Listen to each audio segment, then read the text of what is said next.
Bonjour les premiers STMG, alors on va commencer à travailler sur le calcul de la fonction dérivée, hein. Donc là, de manière un peu plus puissante, au lieu d'avoir à mesurer le nombre dérivé en un point précis de la courbe, on va calculer une fonction qui en fait va nous donner tous les nombres dérivés. Et pour ça, il faut appliquer le petit tableau des dérivés usuels qu'on avait et les règles de calcul qu'on avait vues dans le cours pour pouvoir calculer les fonctions dérivées. Ah, vous pouvez en faire 10, 20, 30, 40, 50, et il va falloir s'entraîner à en faire plein, et notamment calculer les fonctions dérivées simples, hein, par exemple de f de x, etc., etc., etc. Alors je vais vous faire un petit rappel de cours assez rapide. Le petit tableau des fonctions dérivées, à quoi ça ressemble? Alors, si vous avez f comme fonction ici et f' là, hein, déjà, première chose, on va commencer par la plus difficile. x3, sa dérivée, c'est 3x2. Alors ça, c'est à apprendre. C'est pourra le démontrer, mais en STMG, c'est pas nécessaire. Mais, en effet, x3, sa dérivée, c'est 3x2. x4, sa dérivée, c'est 4x3. x5, je ne sais pas si vous commencez à voir un petit peu ce qui se passe, hein, c'est 4x4. Et vous voyez comment c'est facile. Le 3 vient se mettre devant et se transforme en 2. Entre guillemets, il y a une récurrence qui dit que si vous avez xn, et ben sa dérivée, ça va être n, x à la puissance n-1, 1 de moins. Prenez la valeur qu'il y a ici, vous enlevez 1, et puis la valeur qu'il y a ici, vous la remettez devant 5. Donc voilà, comme ça, vous ne pouvez pas vous tromper. x2, par exemple, c'est 2x puissance 1. Alors, est-ce que je mets le puissance 1? Bah non, hein, parce que x puissance 1, ça fait x. Donc voilà, donc celui-ci est à connaître, celui-ci est à la rigueur à connaître, et celui-ci est à connaître aussi. Et la dérivée de x, quand on a x tout court, sa dérivée, en fait, c'est 1.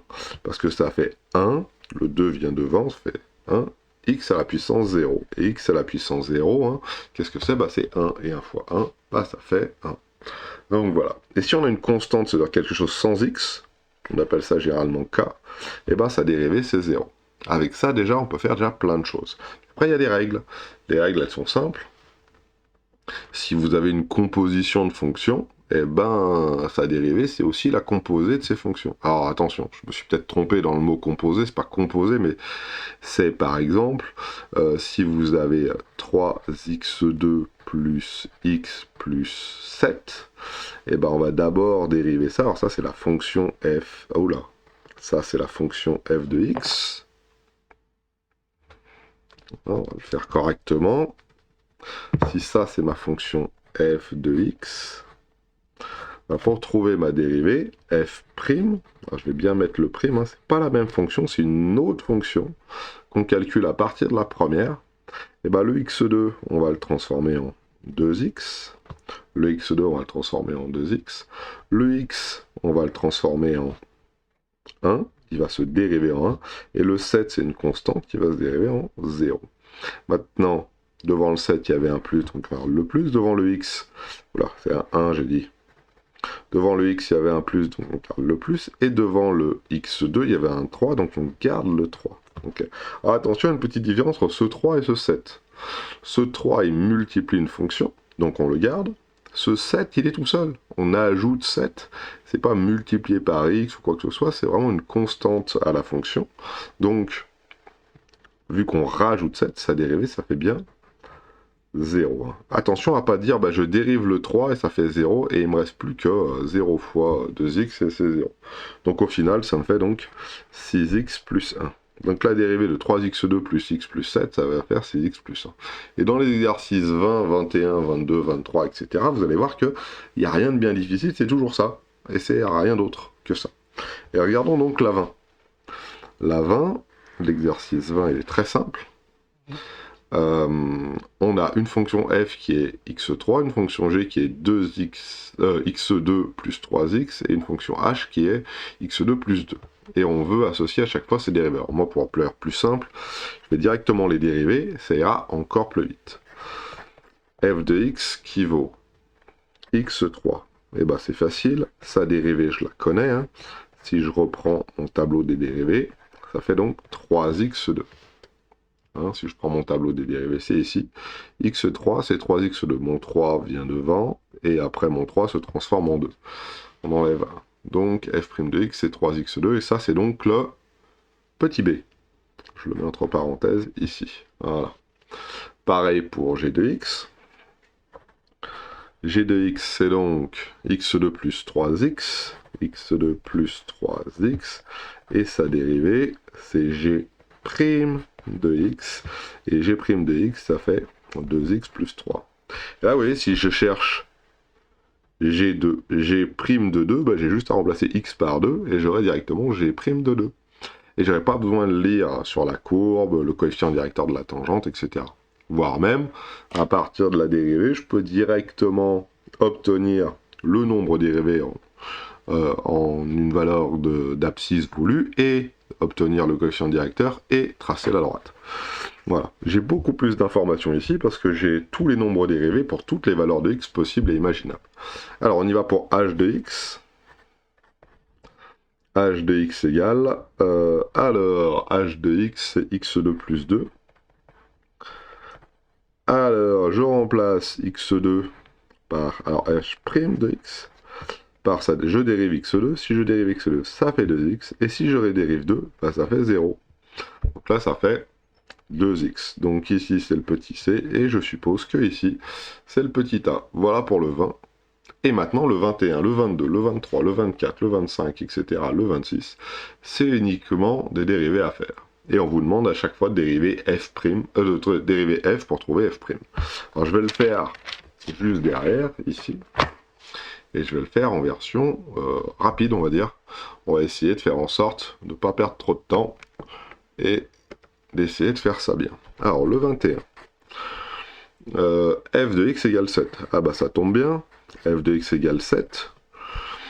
Bah sa dérivée, f' de x, ça va être directement 0. Est-ce que j'ai un x ici? Non. Donc 0.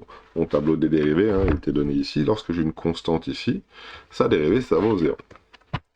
G de x égale 3x. Ah, monsieur, celui-là, je ne l'ai pas à l'intérieur de mon tableau. Oui, mais vous avez x. Donc g' de x, c'est, je dérive x, x lorsque je le dérive ça fait 1, c'est écrit juste là, x tout court ça fait 1, et devant j'ai un coefficient multiplicateur qui est 3, donc ça fait 3x. Alors d'ordre général, même ici on pourrait noter directement, si j'ai une fonction qui fait ax, sa dérivée, ça fait bien a. On peut aussi l'écrire comme ça. Donc voilà. Donc voilà pour f et g, c'était bien f' ici. Et il me reste donc h de x qui est égal à moins 7x plus 1. Moins 7x plus 1. Voilà, je suis à côté. H', qu'est-ce que c'est? Bah, H', je vais dériver x. Si je dérive x, je sais que ça fait 1. Si je dérive le petit 1 qui est derrière, ça fait 0. Et devant, il faut que je multiplie par moins 7. Alors forcément, je n'ai pas pris assez de place pour l'écrire. Donc on va l'écrire juste en dessous ici. H de x, c'est moins 7x plus 1. Donc H' de x. La dérivée de x, c'est 1. La dérivée de 1, c'est 0. Devant le x, il y avait un moins 7, donc on le garde. Devant le 1, il y a un plus, donc on le garde. Donc au final, ça fait moins 7 plus 0, ça fait moins 7. Donc la première est là, f' de x vaut 0, g' de x vaut 3, et h' vaut moins 7. Donc dans ce cas-là, c'était les cas simples pour le petit 21. Et on peut continuer pour la suite. 22. F de x est égal à moins x. Donc, je vais l'écrire en dessous, je préfère. Alors attention, j'écris bien f' à chaque fois. La dérivée de x, c'est 1, et il y a un petit moins devant, je le garde. Voilà pour le premier. G de x, c'est 5x plus 1. Vous avez commencé à comprendre le principe. Le petit x se transforme en 1, le petit 1 se transforme en 0, j'ai un 5 devant le x, donc je garde le 5, j'ai un plus devant le 1, donc je garde le plus. Donc ici j'ai pris de x, ça vaut donc 5. Voilà. Et h de x, De la même manière, ça vaut 3 moins 2x. Et 3 moins 2x, quand on le dérive... Alors attention, je mets pas de égal là. Attention ça. Parce qu'on est tenté d'écrire un égal et puis de dériver derrière. Non, c'est deux fonctions bien différentes. Hein. Il y a bien h et h'. H' c'est bien la dérivée de h. La dérivée de 3, ça vaut 0. La dérivée de x, ça vaut 1. Ici, j'ai un moins 2 devant. Moins 2 fois x, ça fait moins 2 fois 1. Et au final, ça fait donc moins 2 h' de x, ça vaut moins 2. Pour l'instant, c'est des valeurs. Il n'y a plus de x à l'intérieur des dérivés. Mais vous allez vite vous rendre compte que c'est pas tout le temps le cas. Loin de là. La preuve, regardons le 23 maintenant. Le 23, on a f de x qui est égal à x2 plus x. C'est ça? Voilà. Alors, dérivons tout ça. F' de x est égal. La dérivée de x2, on a dit que ça valait 2x. La dérivée de x, on avait dit que ça valait 1. Je mets un petit plus entre les deux. Impeccable. On a f' de x qui vaut 2x plus 1. Est-ce qu'on en rajoute? Ah non. Rien d'autre. Rien d'autre. On laisse ça comme ça. G de x maintenant. G de x, ça vaut x3 moins x. Donc vous voyez que ça va vite. Hein.